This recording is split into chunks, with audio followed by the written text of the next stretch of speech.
in Baltimore and W Series games and spending my afternoon on a Saturday watching what felt to be a pretty significant game at Ohio State, the old horseshoe. Penn State gets off to a big lead. Ohio State wins. This guy lives in Columbus, so I thought, you know what? I'm going to go get Bill Bender of Sporting News to tell me all about that because, Bill, here in Maryland, we play in that other part of the Big Ten where we sort of duke it out with Indiana on a weekend and try to get the 6 wins. How you been, man? Oh, I'm doing well, and yeah, still recovering from Saturday's game. It was an instant classic. And looking, Nestor, ahead to November, I think that was the best game of the regular season. I don't know if we'll have one that will mean more in November. It's tough to see one. Well, given the stakes, right, and given the comeback and where they were and what it really represents for both programs, certainly where you reside, it's all about getting to a national championship and winning that.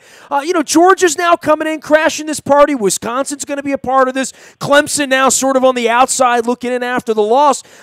This thing is juggled, and as we hit Halloween here and hit November, as this thing starts to settle out over the next 3 or 4 weeks, we got a hell of a season and a hell of a picture here because Alabama is the big bad wolf, right? But, there's 5-6 programs here coming to get them this month, right? Yeah, and I think the mix of teams that can actually win the thing is around 7 to 9. When these first rankings are out, I think the top 10 teams is who you got to watch. There's a lot of finger pointing, too. I've been saying that, Georgia can point their finger at Notre Dame, and Notre Dame can point their finger at the Big Ten, and Oklahoma and Ohio State are kind of pointing their fingers at each other. It's going to be interesting how they sort out that one-loss crowd. Well, there's going to be plenty of that, right? And I guess as we go to these championship games and conference championships, that would settle out to be 2 in some cases. TCU certainly, over the weekend ended part of this conversation, right? Yeah, the Big 12 is interesting because, number one, TCU loses that game. Iowa State I don't know if there's a hotter program in the country right now, or Matt Campbell's stock couldn't be higher, especially, with what went on with Jim McElwain. So, I mean, best case of the Big 12, I still think is Oklahoma getting there with 1 loss and taking on a TCU, Oklahoma State, or Iowa State in a rematch and seeing if Oklahoma State or Oklahoma, based on that victory of Ohio against Ohio State, what kind of conversations they can create with 1 loss. He is Bill Bender 92 out on Twitter as well as at Sporting News. He is their national college football writer, covering all of this madness as we get going. And as I said, Terps fans playing at Yankee Stadium against Rutgers with our noses pressed up to the glass. Hey, man, I'm going down to Tennessee this weekend. We're throwing a big party down there at Piranhas in Nashville on Friday and Saturday because the Ravens are taking on the Titans on Sunday. Boy, deep in the heart of the South, there's all sorts of shakeup in lots of places, right? But this Florida thing really sort of moves the tectonic plates a little bit in the SEC, and especially the indignity of losing a cocktail party in that fashion in Jacksonville over the weekend. Gator bait, as they say, if you're not a Gator, and, a lot of money involved, a lot of stakes, nothing we haven't seen in the SEC, but it really does feel like a couple bad weeks and you're a season and a week away from being thrown out no matter who you are this side of Saban, right? Well, I don't know who the next one will be, but I was kind of joking with some buddies Sunday, and I said, who would you have taken in the first SEC coach fired poll? And it ends up being Jim McElwain with all those other coaches that are always on the hot seat, that happening. It'll be interesting to see what they do next. And part of it, I think, is a bit of a panic move in terms of they just got pounded by Georgia. Georgia looks like they're going to take off as a program. Like, that's going to go on for a while. So, if you're Florida or Tennessee, you really got to make the right hire with the next guy because obviously Butch is also in trouble. So, problem is, I don't know who the big-time candidates are. I guess if I'm playing matchmaker, if I'm Florida, I go get Chip Kelly. And then if I'm Tennessee, I honestly don't know what they do. I think I would make a play at Scott Frost, and then if you're going to go big, are you going to bid for Chip Kelly too? I think that's where it's at for both of those programs. Well, that's where it is for all those programs, right? I mean, the stakes are so high and the bar is set so high that we can't be shocked that universities are handing $12.5 million buyouts to coaches at this point, because that's the game we're in. And hey, dude, don't get started on basketball and all the FBI and all that, right? I mean, on the football side, it still is high-stakes poker, I think, especially in the SEC, where the boosters sort of still run the thing, right? And then they get in the RVs real pissed off after losing a game like that, right? Well, a lot of pride, a lot of passion. It's like that everywhere, but I think in the SEC, I'm not going to use their catchphrase, but they definitely take it very seriously. And I think, I'm not talking about the bottom half, but, I'm talking about Alabama, Auburn, Florida, Tennessee, Georgia, those kind of blue bloods that we all grew up with that are always in the top 25. They don't like losing. LSU also. I mean, LSU's kind of got back on their feet just in time to play Alabama, but that could turn right back around on Ed Orgeron as soon as Nick Saban goes through them. So it's an interesting conference. I think I've said for a couple weeks now, the only results that will surprise me at this point is if either Georgia or Alabama loses before the SEC championship game, because I think 3 through 14, it's kind of a crapshoot in a lot of ways. I think it's fascinating for me, like being on the outside of this, and I live here in Baltimore where there's very little drama around the Orioles, or really the Ravens for what the Ravens have been, in recent years. But in the SEC, it feels like you don't need rap stars or rock stars or country music stars or entertainment stars or who's dating who or any of that stuff. I mean, the biggest celebrities in all of those kingdoms are the head coaches, and they are all raised, higher and higher and higher to be shot down, right? Literally, right? I mean, it feels like Saban, that's never going to happen, right? I mean, it's going to happen to every other program in every other way. There's always, but for this Saban era in Alabama, and Alabama had its kicks, right? I mean, they had their problems for a period of time as well, but it feels real calm there right now at Alabama, because all they do is win, and that's all they do, right? Well, they got their eyes peeking. They always are looking at the competition. I was talking to my editor is an Alabama fan. We were talking this weekend, and I kind of asked, I was like, well, who are you worried about? If you were worried about anybody, and this is just your typical Alabama fan, he said, like most people, it'd be Ohio State, because Ohio State has talent. They have 5-star defensive linemen that are going to play at the next level. And if they play like they did with J.T. Barrett on those final 2 drives, the Buckeyes are going to be in business down the stretch. So very interesting.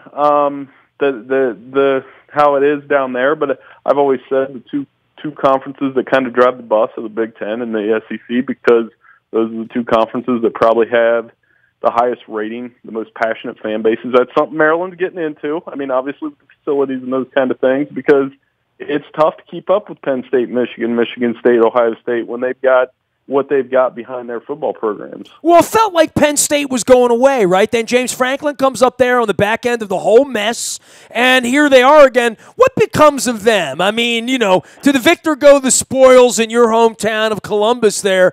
A valiant effort by Penn State, but there's only room for one winner in a game like that. And, the same is said with some of the high-stakes games in the SEC that'll be going on, right? Yeah, Penn State's stuck in a tough spot, though, because unless Ohio State loses 2 more, I mean, Penn State's not going to Indianapolis, because that's kind of how that Big Ten picture sorted out. We're aware of that side of the conference here. Yeah, I mean, so I think it's a tough spot, and then you get into the one-loss conversation. I was having that today. Is Penn State's loss better or worse than Notre Dame? I'd be interested to see what you thought about that. I mean, Notre Dame loses by a point at home to Georgia. Penn State blows an 11-point lead on the road.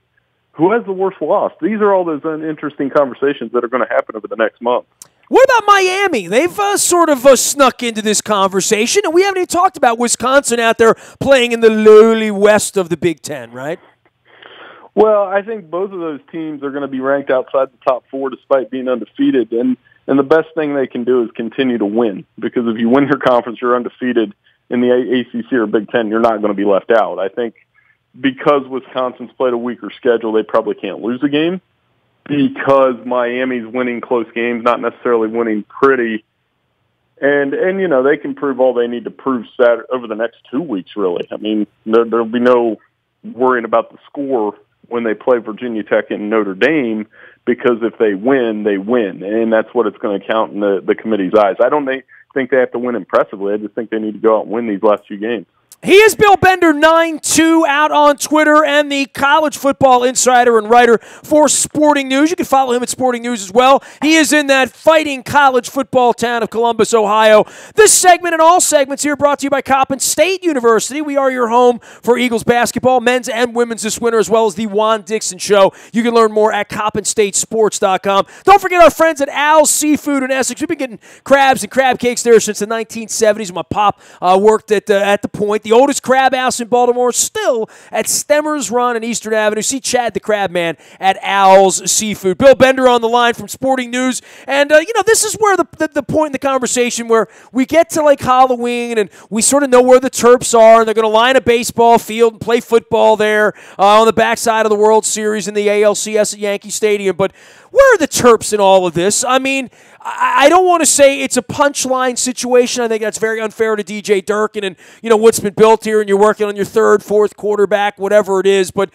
when you look at Ohio State, and you look at what Penn State's become, and you look at where Michigan is, and you look at where these big schools, and you say, at what point do we get to be 8-3 or 9-2? Does that only happen in a year when Penn State or Michigan stub their toe? And, you mentioned Michigan. You talk about schools with their feelings really, really hurt where, they came from nowhere to do something under Jim Harbaugh and now have fallen back for, a myriad of reasons, injuries notwithstanding. But there's been, palpable disappointment for some other programs that felt like they were going to be better this year. This was supposed to be the year to step ahead for Maryland. I don't know. I mean, we can make excuses on the quarterback all you want, but you lose big, you're losing to the Ohio States, and that's who you're really measuring yourself against. And I know they got the new dome and the, Cole Fieldhouse and all the apparel money and all that stuff, but I do wonder, like, are we still going to be talking about this 3 or 5 years from now? And is DJ Durkin the guy that will wind up getting a Florida job, quite frankly?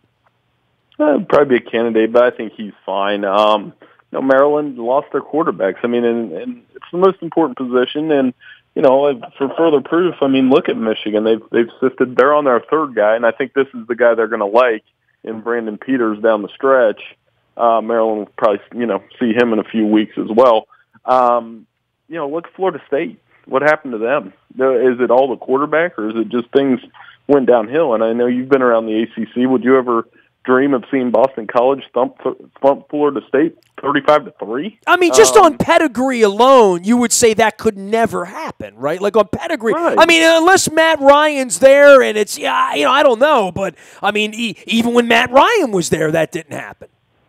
No, yeah, and that was probably the most surprising result of the weekend for me. So, Maryland's fighting, and they've got the gap, and like we've talked about before, they're recruiting well. I think the quarterback thing, when you're on your fourth quarterback, that's a pretty good excuse because it's hard. You can't. That's a position that you can't just do it on the fly. This is an Ohio State where they can, use Cardale Jones and go hijack a national championship with a third-string quarterback. So, I think it's grow, try to get to a bowl game. I do those bowl projections for us each week, and Maryland's always kind of right on the edge. Right now, I believe we have them in. Well, the Michigan game would be pretty paramount, right? I mean, you get the vibe they can't go to East Lansing and win. You certainly don't think they're going to match up with Penn State on Thanksgiving weekend. You'd like to believe they're going to go above 500 and beat Rutgers. I think the loss to Northwestern kind of stings a lot because it was at home and the way it worked. But the Michigan game feels strangely sort of in grasp of at least being competitive, right?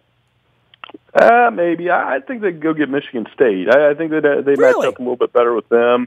Like I said, I like what Michigan has because Michigan State also is playing Penn State and I believe Ohio State back-to-back before that, or did they get them in between?